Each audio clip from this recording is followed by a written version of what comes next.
Good evening, I'm Maciej Mikos and you're watching World News Tonight, live from Warsaw. Despite the ongoing peace talks between Washington, Moscow and Kyiv, more missiles fall on Ukrainian cities every day, killing civilians, including children. In the meantime, Russia exploits the Black Sea ceasefire to terrorize Ukrainians. More on that in a moment, but first, the latest headlines. Far-right rallies in France in support of Marine Le Pen. Millions of fake social media likes influenced the outcome of Romania's elections. And an invitation to Warsaw's National Opera for an intriguing take on one of Strauss's classics. As another round of peace negotiations approaches, Russia is intensifying its attacks against Ukrainian civilians. The death toll of the Kryvyi Rih strikes has risen to 20 overnight, while more missiles and drones have hit the capital, Kyiv, on Sunday. Is the ceasefire any closer? Be advised that the following report by Paweł Trzaskowski contains some graphic material. The smoke is rising over the Ukrainian capital on Sunday. In the early hours of this morning, Russia launched a massive nationwide attack on Ukraine. Civilian infrastructure was deliberately targeted across the country. Russia continues to exploit the so-called ceasefire, not for peace, but to escalate its assault on Ukraine's civilian population. Firefighters are extinguishing fire and clearing rubble in what remains of an office building. Overnight, Russia launched 23 cruise and ballistic missiles and 109 drones on Ukrainian territory, some of them close to the country's western border, which caused the Polish and NATO air forces to go airborne. And the strikes hit 6 regions, but no military targets. Neighbors were shouting, telling me to seek shelter, to get away from house which was on fire and hide. I did not even know what it was, if it was drones or something else. In Sunday's attack, at least 2 civilians were killed and several wounded. These strikes came after Russia struck the city of Kryvyi Rih on Friday with an Iskander ballistic missile. Armed with a cluster munition warhead designed to target people, it killed 20 Ukrainians, 9 children among them. And all this ahead of projected ceasefire talks, but Ukrainians believe that the Russians have no interest in a ceasefire and trying to drag things out. This became apparent earlier last month when Vladimir Putin said this about the proposed ceasefire agreement. But who will give orders to cease hostilities, and what will be the price of such orders? Can you imagine almost 2,000 kilometers of a front line? Who will figure out who and when in the field of 2,000 kilometers has broken a ceasefire? And then who will blame whom in violation of this agreement? These are many of the questions that need to be analyzed carefully by both sides. And becomes even more evident with increasing attacks on civilians. We need the Russians to be ready for diplomacy, not just to be killers. So far, they are just devils. But Ukrainians maintain they are still ready for peace talks. Ukraine is not the obstacle for peace. Now, ball on Russia side. And they are hoping for the US to assert pressure on Russia. Washington says that a definite response from the Kremlin is expected to come soon. We will know soon enough, in a matter of weeks, not months, whether Russia is serious about peace or not. I hope they are. But until the Kremlin makes up its mind, more attacks like these ones can happen. The United Nations estimates that since the start of Russian aggression, more than 12,000 civilians in Ukraine have been killed. Ukrainian President Volodymyr Zelenskyy has indicated that Russia is using the partial ceasefire in the Black Sea for its terror attacks against civilians. And so we're going now live to our Kyiv correspondent, Oskar Terji. Good evening, Oz. So President Zelenskyy is appealing for more pressure to be put on Moscow. What will be the response? Well, that remains to be seen. There certainly hasn't been much pressure coming from the United States.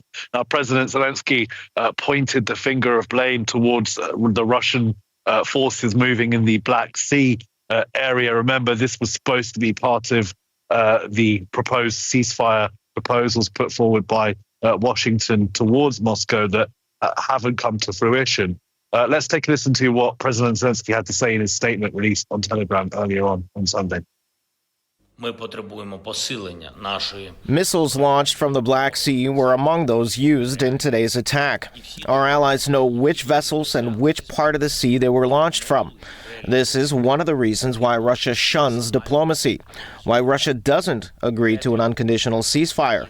They want to leave themselves the option to attack our cities and ports from the sea. A ceasefire on the sea is not only free navigation and transport of food. It's first of all general security and the chance to bring peace closer. Now, he went on to say that every strike is a strike against our people and children. Now, the Foreign Minister, Andriy Sybiha, also had words to say, saying time for more pressure on Moscow. The question is now, will any of that be forthcoming from Washington? Oskar Terzi reporting from Kyiv. Thank you very much, Ozan. Stay safe. As Romania is gearing for the presidential election next month, new details on the first annulled round of voting have emerged. It appears that the far-right and pro-Russian candidate, now banned from elections, Călin Georgescu, had managed at the time to flood TikTok with as much as 45 million artificial likes to boost his chances. Kazimierz Łysiak reports. New details are emerging on Russian influence in the annulled presidential election in Romania. According to the report published by social media giant TikTok, as much as 45 million likes from fake accounts were used to boost the ratings of Călin Georgescu, a pro-Russian candidate who surprisingly won the first round of the election last year. The second round of the vote was cancelled by the courts after Romania's special services pointed to the wide manipulation campaign by Russian trolls. That's a very easy way to manipulate, especially if we're talking about this younger generation that's usually more sensitive to the social media. Now, like, people will be doubting anything, and it's every step, and that's actually can be a real problem. Russia has recently intensified its cyber offensives against European nations.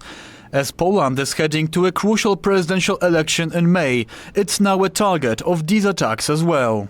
Social media today is just not tools of communication.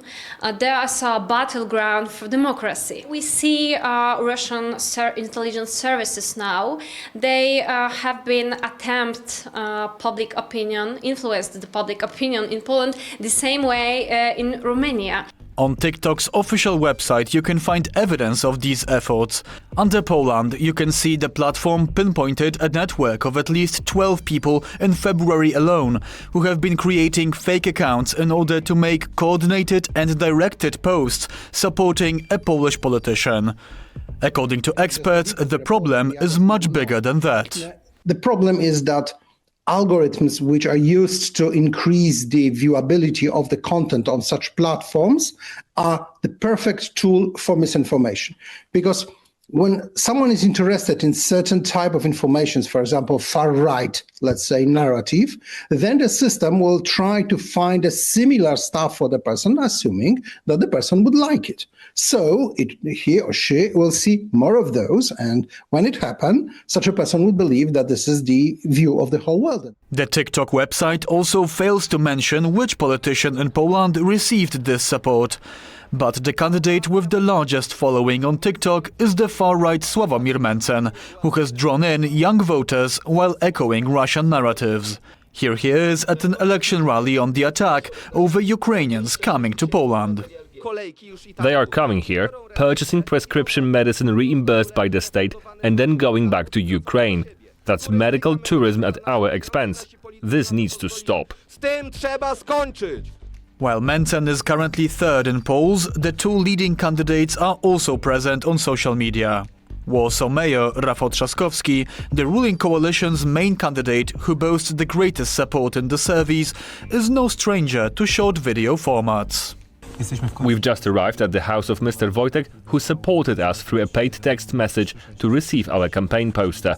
We're surprising him because he doesn't know it will be me delivering the poster personally. Right-wing Karol Nawrocki has chosen a different approach to his social media presence. The Poland you know is over.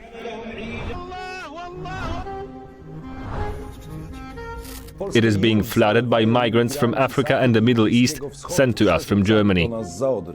This video was released only days after the government of Prime Minister Donald Tusk temporarily suspended the right to asylum in a move to curb illegal migration. In an era of misinformation, it is important to double-check everything posted online, including by presidential candidates. For TVP World, I'm Kazimierz Łysiak. Despite being convicted for the embezzlement of public funds and banned from running for president in 2027, French far-right leader Marine Le Pen is far from laying down her arms. On Sunday, her supporters met in Paris showing defiance to the country's institutions. Our chief political correspondent Aaron Damon reports. Forget Paris, the city of love. For one afternoon, this was the city of protest. Locals taking to the streets either for far-right figurehead Marine Le Pen. I decided to make this journey as a young French activist and citizen because Marine Le Pen was unjustly sentenced in a political trial. Or against. For me, Le Pen's conviction is totally justified because no one is above the law, no matter who it is.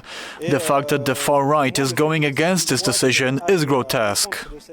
It comes after Le Pen was found guilty of misusing EU funds when she was a member of the European Parliament, while also encouraging others to do the same, bringing the total amount embezzled to more than €4 million.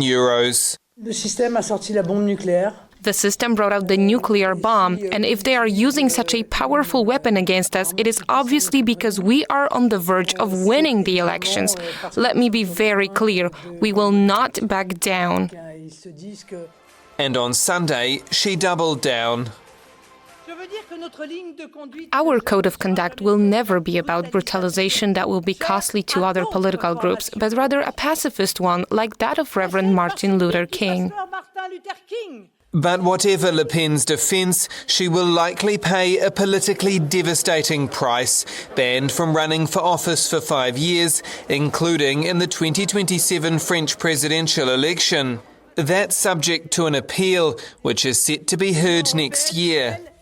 If we think that the justice condemned Marine Le Pen because she was leading in the poll and that the system doesn't like Marine Le Pen because she's from the radical right, I think we are completely wrong and we are missing a point, which is basically what is democracy. Reaction to the ban has been swift, with the likes of former Polish Prime Minister Mateusz Morawiecki, Hungarian Prime Minister Viktor Orban, and even US President Donald Trump going into bat for Le Pen. But others are hitting back. I'd like the government to remind us of the simple rules that make this a republic, not a banana republic. I look at Madame Le Pen's supporters, who range from Trump to Orban to Putin, and I see that it's all the autocrats and all those who defend a form of democracy we call illiberal.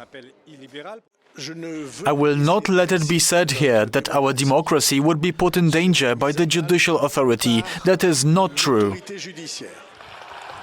When it comes to the 2027 election, Le Pen had effectively been running in an empty field, as current President Emmanuel Macron is unable to seek a third term and yet to announce his successor. For now, attention turns to whether Le Pen will be on the ballot at all. Aaron Darman, TVP World. Despite the astronomical spring, the weather in Poland is far from any warm season. Konrad Gorliński investigates whether sunny days will come back, or are we to brace for more freezing wind and snow? Well, you're looking at a very miserable reporter. It's freezing out here. And just 2 days ago, on Friday, there were people out here having picnics, taking in the sun. But now, just in time for the weekend, we get this.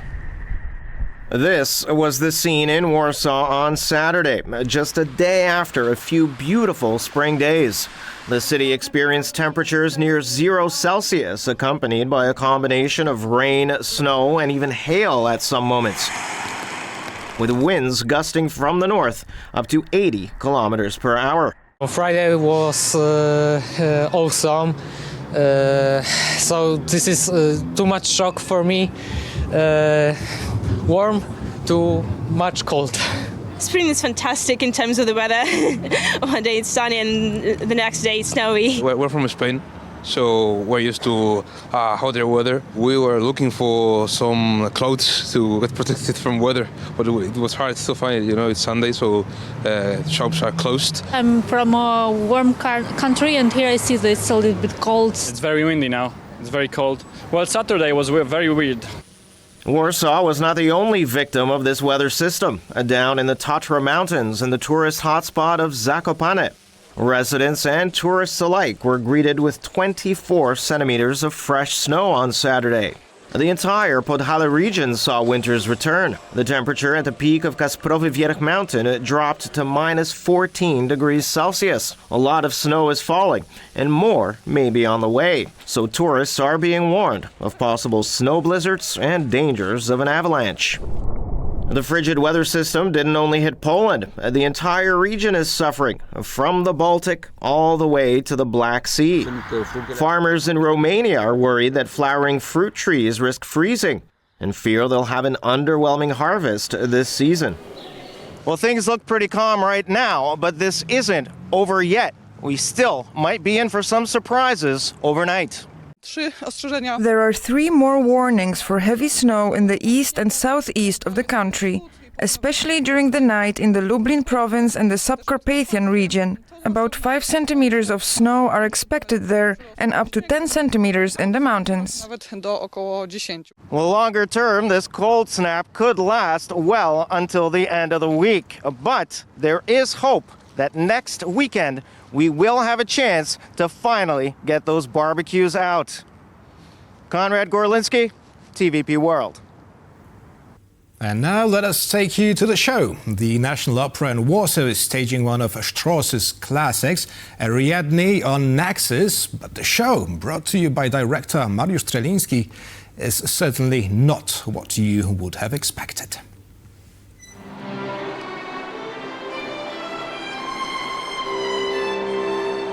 It's a one-act opera with prologue, all sung in original German.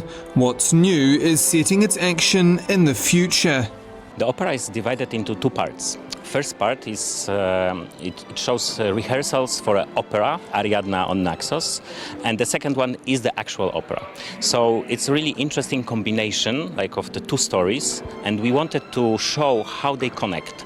Today we feel so uncertain about the future that we dream about the future to think that maybe there is something better for us.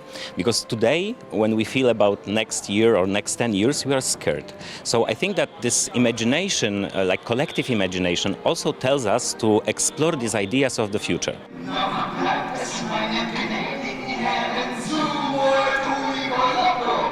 This is the second opera created in cooperation between a French set designer, Fabien Lede, and the Polish director, Mariusz Treliński.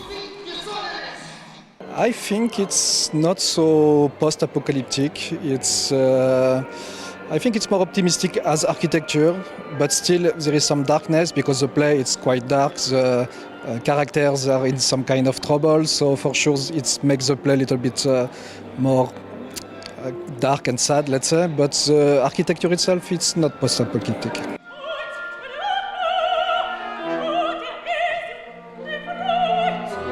Musically, Strauss's Ariadne on Naxos is a blend of genres highlighting the opera's dualistic nature. It's a very special score. It's unique, and we have an orchestra of 37 musicians, and everyone has his own part. The whole opera is transposed into a completely new setting, space, all in hopes of adapting the story to contemporary times. Thousands of Americans took to the streets to protest Donald Trump's actions, including the president's vision for U.S. foreign policy. Will the tariffs affect American arms production and, in effect, the security of Europe, which relies heavily on it? And is Europe on a collision course with the U.S. when it comes to supporting Ukraine?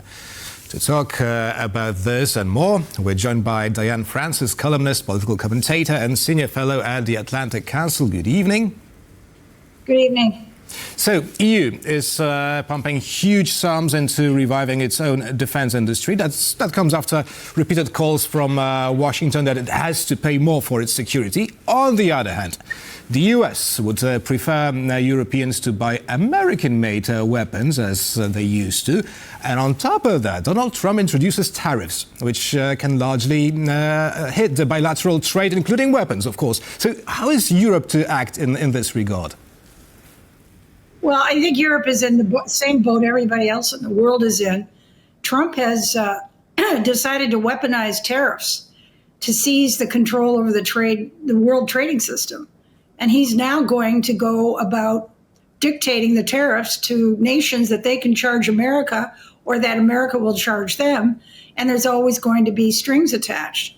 So this is a revolutionary, crazy idea, which gives him control over all of the world trading, but also gives him leverage over every ally and competitor that would allow him to dictate the terms that he wants, whether it's military expenditures or import-exports or whatever. It's really quite something. And of course, I'm sure everybody is aware that his announcement last week has cost everybody in the world money who owns stocks and bonds. I mean, the world stock markets have collapsed, and we don't know what's going to happen Monday. So this is a huge catastrophic problem for every country. Now, about controlling your allies, as you have mentioned, Brussels has launched an initiative called Ukraine to EU to speed up the integration process. Now, in the meantime, Kyiv is negotiating the so-called rare earth minerals deal with the US, which, according to Ukrainians, could put the future EU accession in question. So, is Kyiv in the position to reject the deal in its current shape, and will Donald Trump simply allow it to happen? Well, in this whole new configuration with the tariffs at the background, there's a couple of new things that make what's going on in Europe more compelling. The European Union is a bigger economy than the United States. And the more Europe integrates itself quickly, the more it is bulletproof from being pushed around by Trump over tariffs. In other words, if you trade amongst yourselves tariff-free, then you don't face all these import-export problems that he's trying to leverage in order to get what he wants from various countries. As for Ukraine, the minerals deal is absolutely essential to keeping Donald Trump on target to try and bring about a truce. And the truce is, Putin is not cooperating. Trump is getting annoyed with it. So, I think that Ukraine has really no choice but to stay the course, to continue to fight, to continue to push the Americans to help them. And they will be able to join the European Union if they want to, and if Europe wants them. I don't see any reason why not. Mm-hmm. Now, well, under Trump's auspices, Ukraine and Russia have negotiated a partial ceasefire in the Black Sea. Volodymyr Zelenskyy, the Ukrainian president, says that Moscow is using it to attack Ukrainian cities from the warships. Now, the full ceasefire seems as distant as ever. Now, is the US ready to put true pressure on Moscow? What do you think? And that would also make Donald Trump admit a mistake when it comes to his relations with Vladimir Putin. Can he afford such a mistake? Well, Trump wants a deal. He really does. That's a very important campaign promise he made. He was foolish to say he could do it quickly. He's also been foolish to think that Putin is an honorable man that you can negotiate in a reasonable way with. He no sooner, talked about a kind of a partial ceasefire than he's now bombing daycare centers and playgrounds, killing children in Ukraine. Putin is. This is horrifying. He just keeps pushing and ignoring and just postponing the possibility of a truce as he can gain a few feet every day, possibly, of Ukrainian territory. So, Trump is I think, committed to making a deal, but I think, and I'm glad that he's certainly losing respect for Putin. He's got to be. Mm-hmm. Now, about the attack you have just mentioned, a Russian missile strikes a playground in Ukraine, kills 20, including 9 children, 70 were wounded. The US embassy refuses to name Russia the responsible for this atrocity. How to interpret it?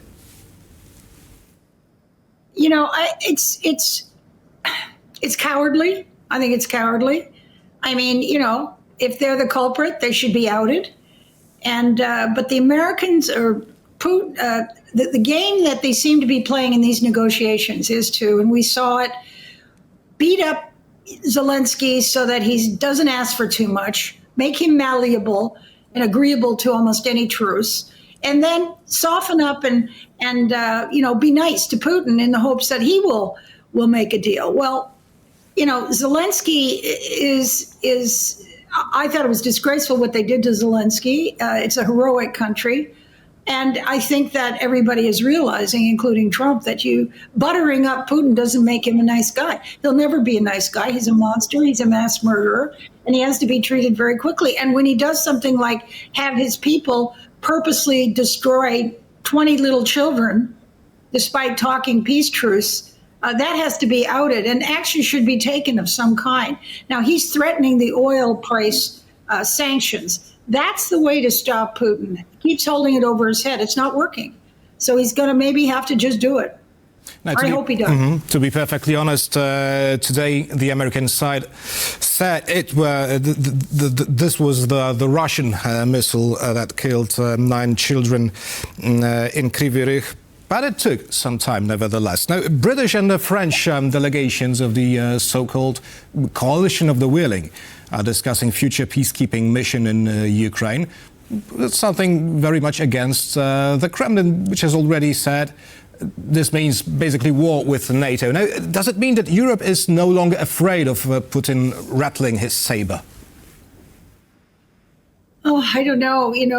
He has been playing the nuclear card all the way along.